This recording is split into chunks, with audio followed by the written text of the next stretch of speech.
First tropical evergreen forest, नाम से ही समझ में आ रहा है ट्रॉपिकल। ट्रॉपिकल मतलब ट्रॉपिक ऑफ कैंसर और ट्रॉपिक ऑफ कैप्रिकॉर्न के बीचों बीच।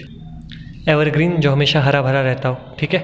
हरा भरा क्यों? क्योंकि यहाँ पर क्या होता है कि हमेशा पेड़ जो है हरे भरे रहते हैं। इनकी जो लीव्स हैं वो ऐसा नहीं है कि कोई इनका एक टाइम रहता है तब शेड होंगी। इनकी लीव्स कभी 4-5 साल में हो गई, ठीक है, कभी 4.5-5 साल में। कोई पर्टिकुलर टाइम नहीं है कि दिसंबर में ही लीव्स शेड होंगी। क्यों? क्योंकि इस पर कंटिन्यूस पानी गिरता रहता है तो लीव्स शेड इतनी जल्दी नहीं हो जाती। जब पुरानी होती हैं तो वो लीव्स शेड होती है।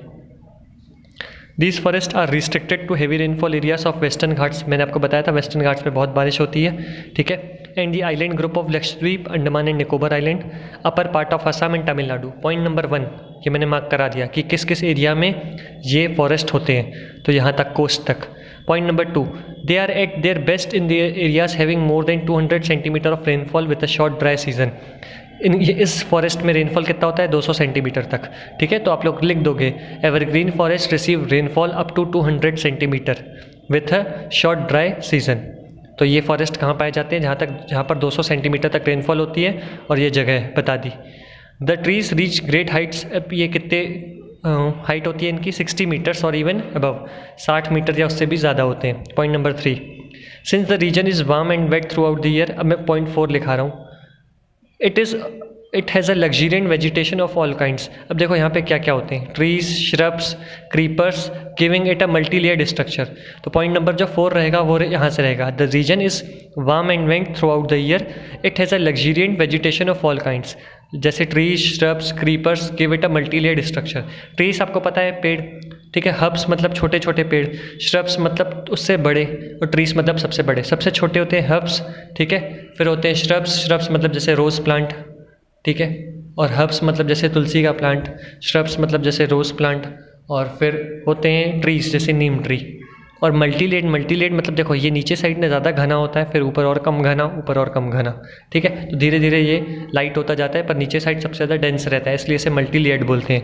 1 मार्क्स में आ सकता है which forest is known as multilayered structure. तो फिर evergreen. There is no definite time for trees to shed their leaves. मैंने आपको पहले ही बता दिया कोई डेफिनेट टाइम पीरियड नहीं होता। As such these forest appear green all year round. साल भर एवरग्रीन फॉरेस्ट जो है साल भर हरे भरे रहते हैं। सम ऑफ द कमर्शियल, अब देखो commercial important trees of this forest are. अब कौन कौन से ट्रीज होते हैं ये अलग एक पॉइंट बन गया। Ebony, mahogany, rosewood, rubber and cinchona. The common, अब कहाँ कौन कौन से एनिमल्स और बर्ड्स पाए जाते हैं? तो आप अगर एनिमल्स से रिलेटेड पॉइंट्स लिखोगे तो एनिमल्स और बर्ड्स एक ही में लिखना है, इसका अलग से पॉइंट ना बना देना। The common animals found in this forest are elephant, monkey, lemur and deer.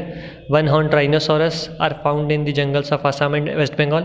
1 horn rhinoceros मतलब एक सींग वाला। Beside these animals plenty of birds. अब बर्ड्स कौन कौन सी हैं? Bats, sloth, scorpions, snails are also found in these jungles. Next, tropical deciduous forest. ये मैंने कुछ पॉइंट्स क्लास में भी मार्क कराए थे, आप लोग उनसे पूछ सकते हो। मैंने आपको यहाँ बता भी दिया है, अगर नहीं समझ में आया तो आप अपने क्लासमेट से पूछ सकते हो। डेसिडियस मतलब होता है पतझड़।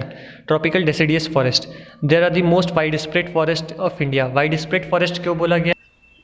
इसके कारण देखो सबसे ज़्यादा एरिया में यही है ट्रॉपिकल डेसिडियस फॉरेस्ट, इसलिए इसे वाइड स्प्रेड फॉरेस्ट बोला गया। ये 2nd नंबर मैंने मार्क किया है, मैप ज़रूर पढ़ना है,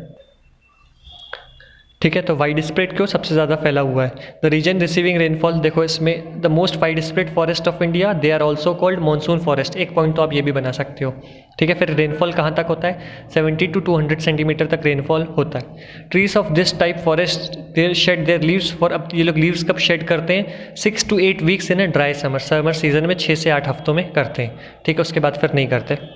on the basis of the availability of water these forest are further divided. देखो ये जो फॉरेस्ट है ये भी 2 पार्ट में डिवाइड है, एक मॉइस्ट और एक ड्राई डेसिडियस। अब फॉर्मर मतलब ये जो मॉइस्ट इस found in areas receiving rainfall between 100 to 200। देखो जो ट्रॉपिकल डेसिडियस फॉरेस्ट है 2 पार्ट में डिवाइड है, मॉइस्ट और ड्राई डेसिडियस। अब जो मॉइस्ट फॉरेस्ट है यहाँ पर बारिश कितनी होती है? 100 से लेकर 200 तक, और ड्राई डेसिडियस में कहाँ तक होती है? 70 से लेकर 100 तक। These forest exist therefore mostly in the eastern parts of the country. कहाँ पर पाए जाते हैं? देखो ईस्टर्न पार्ट्स। ईस्टर्न पार्ट्स में कौन कौन सी जगह?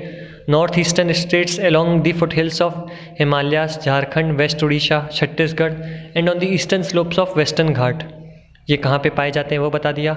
अब कौन सा पेड़ पाया जाता है? जैसे teak is the most dominant species of this forest. Teak, जो टीक का प्लांट है वो ट्रॉपिकल डेसिडियस फॉरेस्ट में आता है, ठीक है, टीक जो ट्री है।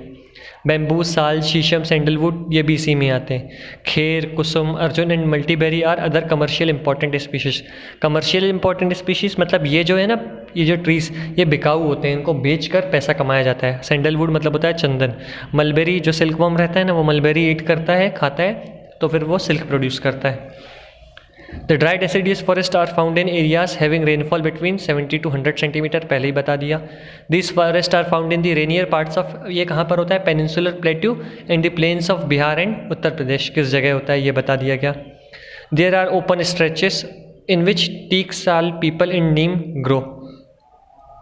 अ लार्ज पार्ट ऑफ, ये देखो वो प्लांट्स ड्राई डेसिडियस फॉरेस्ट के example. A large part of this region has been cleared for cultivation and some parts are used for grazing. 1 marks का यहाँ पे क्वेश्चन बन सकता है कि कौन से फॉरेस्ट हैं जो हटा दिए गए हैं, अब मतलब क्लीन कर दिए गए हैं कल्टीवेशन के लिए और ग्रेजिंग के लिए, तो वो फॉरेस्ट होंगे ट्रॉपिकल डेसिडियस फॉरेस्ट। ये प्लांट्स ना बहुत सारे साफ़ कर दिए गए हैं, क्यों? क्योंकि कल्टीवेशन, गेहूँ चावल उगाने के लिए, खेती करने के लिए और ग्रेजिंग के लिए। तो इतने बड़े बड़े तो ट्रीज़ खाएंगे नहीं, तो क्या किया गया, वहाँ पर घास उगा दी गई है और कल्टीवेशन के लिए, एग्रीकल्चर के लिए ऐसे प्लांट्स साफ़ कर दिए गए हैं।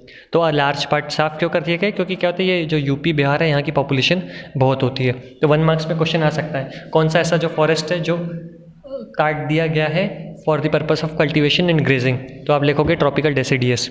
यहाँ पे कौन कौन से एनिमल्स पाए जाते हैं, tiger, pig, deer and elephant, और बर्ड्स, लिजर्ड्स, बर्ड्स पाई जाती है, lizards, snake, tortoise are also found here. The thorn forest and scrub, scrub मतलब होता है झाड़ी, थॉर्न मतलब होता है कांटा। In regions with less than 70 centimetre of rainfall the natural vegetation consist of thorny trees and bushes. जहाँ पर देखो 70 सेंटीमीटर से कम रेनफॉल होता है वहाँ पे ये प्लांट्स पाए जाते हैं, ठीक है। This type of vegetation is found in the, कहाँ पर देखो पाया जाता है, north west part of country including north west, ठीक है, Rajasthan side, including semi arid areas of Gujarat. सिर्फ राजस्थान नहीं, उससे एडजॉइनिंग एरिया, उससे जो जुड़े हुए एरिया है। सेमी एरिड, एरिड मतलब होता है सूखा, सेमी एरिड मतलब थोड़ा सा सूखा। Gujarat, Rajasthan, Madhya Pradesh, Chhattisgarh, UP and Haryana. पर कहाँ का एरिया ये बोला गया है, वेस्टर्न, नॉर्थ वेस्ट का, ठीक है।